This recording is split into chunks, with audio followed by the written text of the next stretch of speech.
బుక్ల నుంచి కానీ యూనిఫామ్ కానీ లేకపోతే మిడ్ డే మీల్స్ కానీ ఇంకా ఎన్నో విషయాల్లో మరి పిల్లలకు సన్నబియ్యం పెట్టడం కానీ గురుకుల పాఠశాలల్లో 4 సార్లు చికెను 2 సార్లు మటను పిల్లలకు ప్రతి రోజు గుడ్డు అదేవిధంగా నెయ్యి అదేవిధంగా రాగి మాల్టు అదేవిధంగా పిల్లలకు ఆంగ్ల మాధ్యమంలో విద్యాబోధన కానీ సెంటర్స్ ఆఫ్ ఎక్సలెన్స్ పెట్టడం కానీ స్పోర్ట్స్ అకాడమీస్ పెట్టడం కానీ లా కళాశాలలు పెట్టడం కానీ కోడింగ్ అకాడమీస్ పెట్టడం కానీ ఇవన్నీ కూడా కేసీఆర్ గారు చేశారు. ఇన్ని చేసినా కూడా ఇవాళ మీరు వారి హయాంలో ఏమీ జరగలేదని సాక్షాత్తు ఎడ్యుకేషన్ కమిషన్ చైర్మనే మరి ట్వీట్ల మీద ట్వీట్లు చేసి కేసీఆర్ గారి పాలనలో పూర్తిగా విద్యా వ్యవస్థ భ్రష్టు పట్టిపోయింది.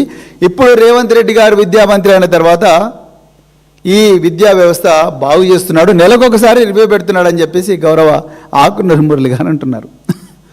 నేను మురళి గారు నేను ఒక్కటే అడుగుతా ఉన్నా, మీకు కేసీఆర్ గారి మీద కోపం ఉంటే ఉంటుండొచ్చు కాక, కానీ మీరు రాజకీయాలు మాట్లాడకండి. మీరే అన్నారు విద్యా వ్యవస్థను రాజకీయం చేయొద్దని. మేము చాలా క్లియర్గా చెప్తున్నాం మురళి గారు, మీ మీద మాకు వ్యక్తిగత కోపం లేదు. You are like any other person for us. మీ సభ్యుల మీద మాకు వ్యక్తిగత కోపం లేదు. మా నాయకులు హరీష్ రావు గారు కానీ మిగతా నాయకులు కానీ మేము పాలనాపరమైన అంశాల మీదనే చర్చ లేపుతున్నాం. తెలంగాణ బిడ్డల భవిష్యత్తు గురించి మేము చర్చిస్తున్నాం. ఇలా మీ గవర్నమెంట్ ఇప్పుడు మీరు ఏ ముఖ్యమంత్రిని అయితే రోజు పొగుడుతున్నారో, ఆయన భుజాన ఎత్తుకొని మోస్తున్నారో, ఆ ముఖ్యమంత్రి పుణ్యమా అని అన్యం పుణ్యం ఎరుగని అమాయక పిల్లలు, బడికి పోవాల్సిన పిల్లలు రోడ్ల మీద చెత్త ఏరుకుంటూ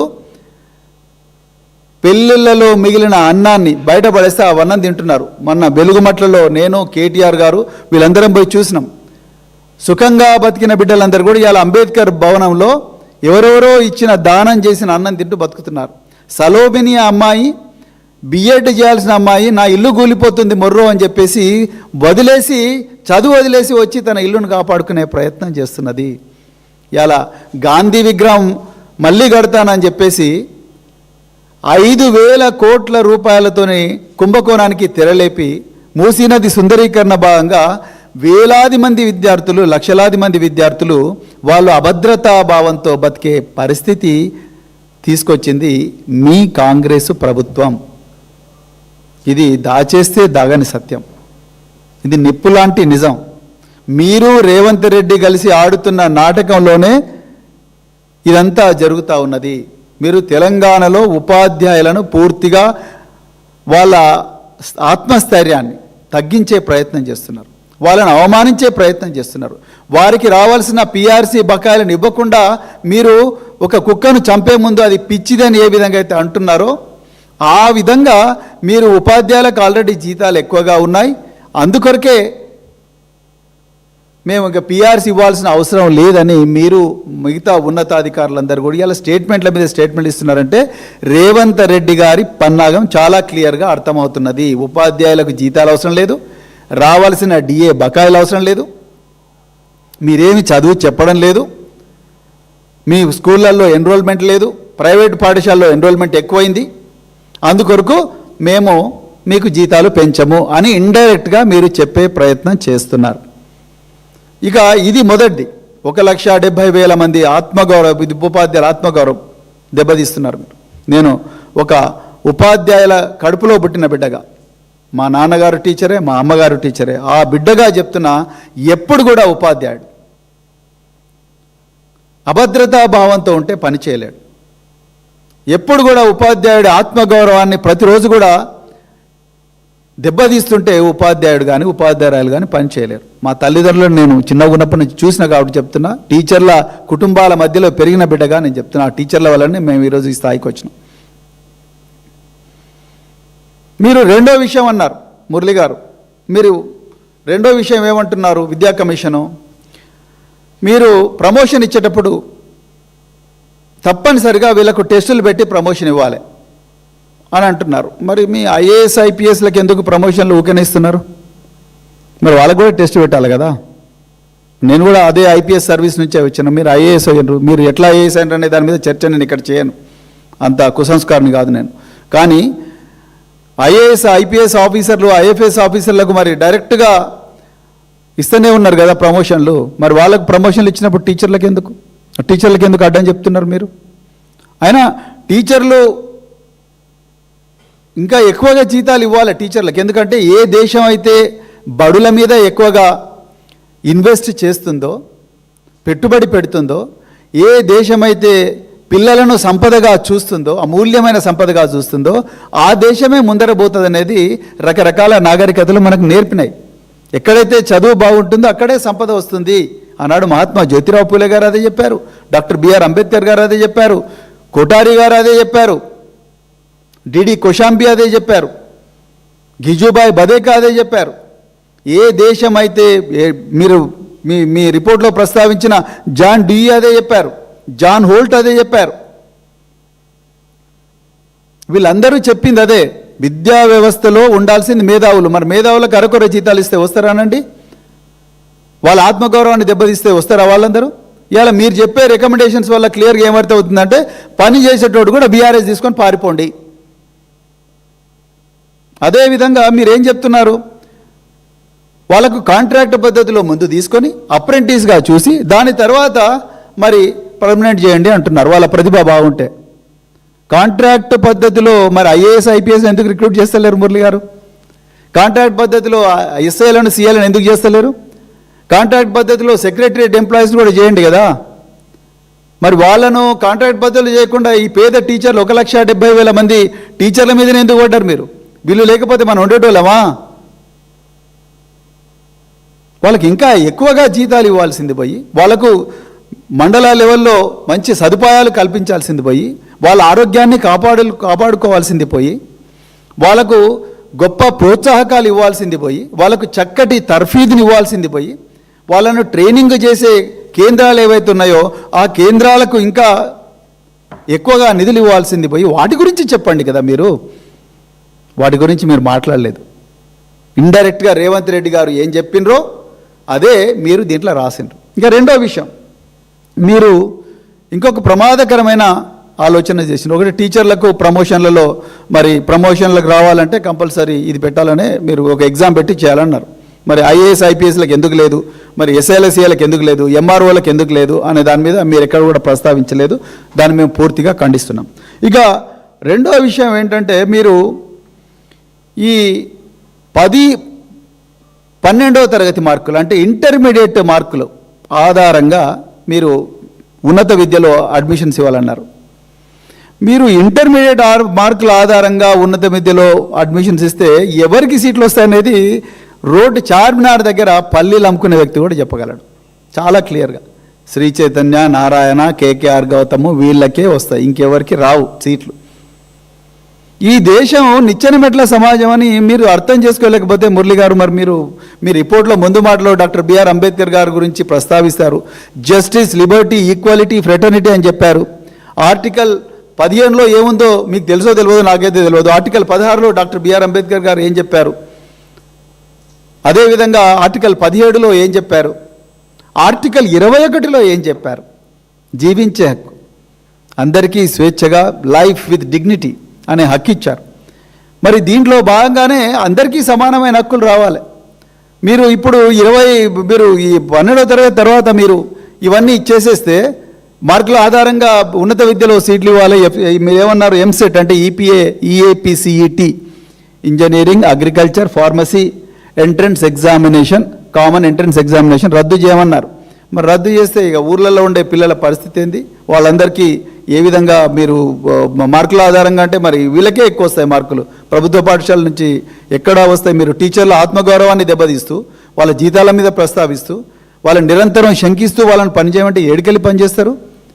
విద్యా కమిషన్, రేవంత్ రెడ్డి గారు దీని మీద సంజాయిషి చెప్పాలి. ఇక మూడవది ఫీ రియంబర్స్మెంట్ తీసేమన్నారు. ఇంక ఇంతకన్నా ఘోరమైన పరిస్థితి ఇంకోటి తెలంగాణ ప్రజలకు నేను చేతులు జోడించి చెప్తా ఉన్నా. మొట్టమొదటిది ఈ ఫీ రియంబర్స్మెంట్ తీసేస్తే మాత్రం పేదవాడికి ఉన్నత విద్య దూరం అయిపోతుంది. మీరు ఇలా జరుగుతున్నదేంది విద్యా వ్యవస్థలో 8,000 కోట్ల రూపాయల బకాయి ఉన్నది స్కాలర్షిప్స్. ఫీ రియంబర్స్మెంట్ కింద పేద విద్యార్థులకు అంటే వాళ్ళకు చదువు చెప్తున్న కాలేజీలకు పోవాల్సిన బకాయిలు ఎన్ని ఉన్నాయి, ఆ బకాయిలు తీర్చమని ముఖ్యమంత్రి గారికి చెప్పకుండా ఫీ రియంబర్స్మెంట్ స్కీమ్ తీస్తామని చెప్పడం ఏంటి, తీసేయమని చెప్పడం ఏంటి? దీనివల్ల ఎవరికి లాభం? ఆనాడు దివంగత రాజశేఖర రెడ్డి గారు స్టార్ట్ చేసిన ఈ స్కీము, ఆ స్కీమ్ బాగుందనే తెలంగాణ తొలి ముఖ్యమంత్రి కేసీఆర్ గారు కూడా కంటిన్యూ చేశారు. ఇప్పుడు రేవంత్ రెడ్డి గారిని ప్రైవేటు పాఠశాల ప్రైవేటు కళాశాల యజమానాలని ఎయిడెడ్ అని అన్ఎయిడెడ్ అందరూ అడుగుతున్నారు, మా ఫీజు మాకు ఇచ్చేయండి, మేము పిల్లలకు చదువు చెప్పినామంటే వాళ్ళ మీద విజిలెన్స్ దాడులు చేయిస్తూ రోజు వాళ్ళను ఇబ్బంది పెట్టి బెదిరిస్తూ ఇప్పుడు డైరెక్ట్గా కమిషన్ భుజాల మీద నుంచి ఫైర్ చేస్తున్నాడు రేవంత్ రెడ్డి. మేము మీకు ఇయ్యము, ఏం చేసుకుంటారో చేసుకో, ఫీ రియంబర్స్మెంట్ ఉండదు. దీనివల్ల నష్టం ఎవరికి? గ్రామీణ ప్రాంతాల్లో రైతు కూలీల బిడ్డలు, ఇంజనీరింగ్ చదివే వాళ్ళు రోడ్ల మీదకి పోతారు. మళ్ళీ అదేవిధంగా గ్రామీణ ప్రాంతాల్లో ఉన్న బిడ్డలు ఎవరైతే ఉన్నారో వాళ్ళు డాక్టర్లు అయితే ఉంటే డాక్టర్లు కాలేరు, వాళ్ళు మళ్ళీ కూలీలు అవుతారు. అదేవిధంగా గ్రామీణ ప్రాంతాల్లో ఉండే చిన్న సన్నకారు రైతుల బిడ్డలు పనిముట్లతోని రోజు చేసుకునే చిన్న చిన్న బీసీ ఎస్సీ ఎస్టీ మైనారిటీ బిడ్డలు వాళ్ళందరూ కూడా ఇలా రోడ్ల మీద పడతారు, మళ్ళీ కూలి పనికి పోతారు. ఇది చాలా చాలా అనాగరికమైన చర్య. దీన్ని కూడా అర్జెంటుగా మరి వెనక్కి తీసుకోవాలని చెప్పేసి ఈ సందర్భంగా నేను తెలంగాణ ప్రభుత్వాన్ని మరి డిమాండ్ చేస్తున్నా. అదేవిధంగా మరి అన్నిటికన్నా ముఖ్యంగా ఎందుకో మొదటి నుంచి కూడా ఆకునూరు మురళి గారు మరి అక్కడ అలాంటి వాళ్ళు గురుకుల పాఠశాలలో సెక్రటరీలుగా పనిచేసినందుక, లేకపోతే మరి కేసీఆర్ గారు దేశంలో ఎన్నడూ లేని విధంగా విప్లవాత్మకంగా గురుకులాల సంఖ్య పెంచినందుక కానీ ఈ గురుకుల విద్య అంటేనే కొంచెం వాళ్ళంతా కంపరంలాగా ఉన్నారు.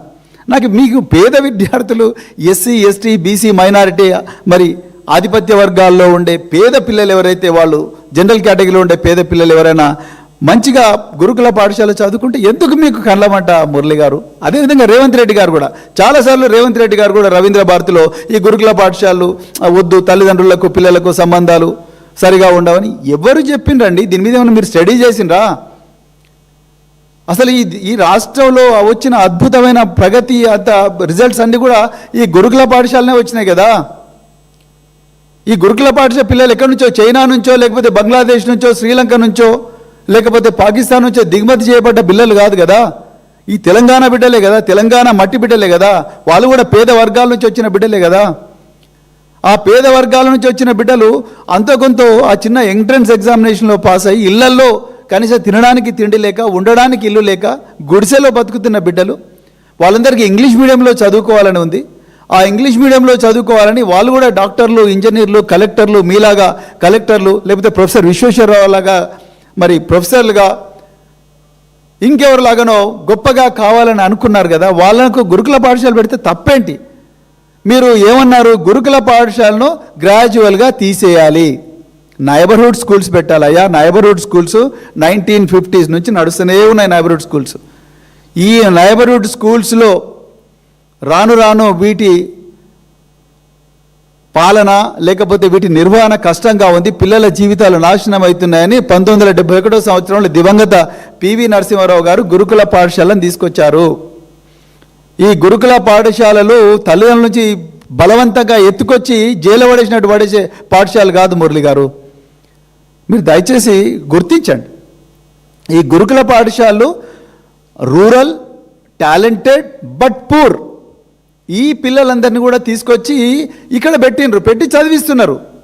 అట్లనే ప్రభుత్వ పాఠశాలను అన్ఎయిడెడ్ పాఠశాలను పూర్తిగా నెగ్లెక్ట్ చేయలేదు కదా. అయినా ఈ పాఠశాలన్నీ కూడా మీరు తీసేమంటే మీరు ఏం సంకేతం ఇస్తున్నారు? అంటే ఇప్పుడు చదువుతున్న లక్షలాది మంది విద్యార్థులందరూ కూడా మళ్ళీ రోడ్ల మీద పడాలనా, లేకపోతే మరి లక్షల కోట్ల రూపాయలు పెట్టి మళ్ళీ ప్రైవేటు పాఠశాలకు అప్పులు చేసి పుస్తకాలు తాకట్టు పెట్టి మళ్ళీ ఆ ప్రైవేట్ పాఠశాలలో చదివించాలని మీరు చెప్తున్నారా? దాని మీద మీరే సమాధానం చెప్పాలి. అంటే కేసీఆర్ గారి ఆనవాళ్ళు తీసేయాలన్న కసితో, అక్కసుతో మీరు ఈ రికమెండేషన్స్ అన్ని ఇచ్చిస్తున్నారని చాలా క్లియర్గా అర్థమవుతున్నది. ఇంకొక రికమెండేషన్ తెలంగాణ ప్రజలు గమనించాలి, వీళ్ళు గురుకుల డిగ్రీ కళాశాలలు తీసేయాలంటున్నారు. ఇంతకన్నా అనాగరికమైన సిఫార్సు ఇంకొకటి ఉండదని నాకు అనిపిస్తున్నది. గురుకుల డిగ్రీ కళాశాలలోకి అసలు కేసీఆర్ ఎందుకు పెట్టారో మీకు ఎప్పుడన్నా ఆలోచించినరా? మురళి గారు, ప్రొఫెసర్ విశ్వేశ్వరరావు గారు, ముఖ్యంగా ఇది రేవంత్ రెడ్డి గారిని అడుగుతున్నాను, ఎందుకంటే మీరే చెప్పి రాయించారు ఇవన్నీ. ఆనాడు ఎస్సీ ఎస్టీ బీసీ మైనారిటీ వర్గాల అమ్మాయిలు ఆంధ్రప్రదేశ్ ఉమ్మడిగా ఉన్నప్పుడు 12వ తరగతి 10వ తరగతి కంప్లీట్ చేసి 12వ తరగతికి వచ్చిన వెంటనే తల్లిదండ్రులు నిరక్షరాస్యత వల్లనో పేదరికం వల్లనో వాళ్ళకు నాగరికత మీద అవగాహన లేకపోవడం వలన, అభద్రతాభావం వలన ఈ పిల్లలందరూ కూడా పెళ్ళిళ్ళు చేసేవాళ్ళు.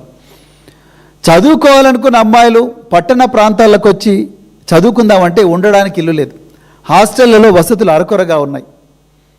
ఆనాడు డాక్టర్ బిఆర్ అంబేద్కర్ గారి 125వ జన్మదినం నాడు మేము గౌరవ కేసీఆర్ గారికి ఈ విషయాన్ని దృష్టికి తీసుకొచ్చి వారు కూడా ఏకీభవించి ఎస్, ఈ పిల్లలు చదువుకోవాలనుకుంటే మరి ముఖ్యంగా అమ్మాయిలు చిన్నతనంలోనే పెళ్ళి పిల్లలు మళ్ళీ తల్లులయ్యే పరిస్థితి రాకూడదు చిన్నతనంలోనే అని చెప్పి వాళ్ళందరికీ కూడా గురుకుల డిగ్రీ కళాశాల పెట్టారు. దేశంలోనే మొట్టమొదటి ప్రయోగం. ఇప్పటికీ దాదాపుగా 7-8 సంవత్సరాలైంది ఆ ప్రయోగం చేసి. అద్భుతమైన ఫలితాలు వచ్చినాయి. అందులో నుంచి చదువుకున్న బిడ్డలు అమెరికాలో ఉన్నారు, లండన్లో ఉన్నారు, విదేశాలకు పోయారు. ఇక్కడ ఉండి రకరకాల స్కిల్స్ నేర్చుకొని మరి అలా చదువుకున్న ఎంప్లాయీస్గా మారారు, తల్లులుగా మారారు. ఇంకా ఎన్నో గొప్ప గొప్ప కార్యక్రమాలు సాహసాల పిల్లలు చేస్తున్నారు. ఎందుకు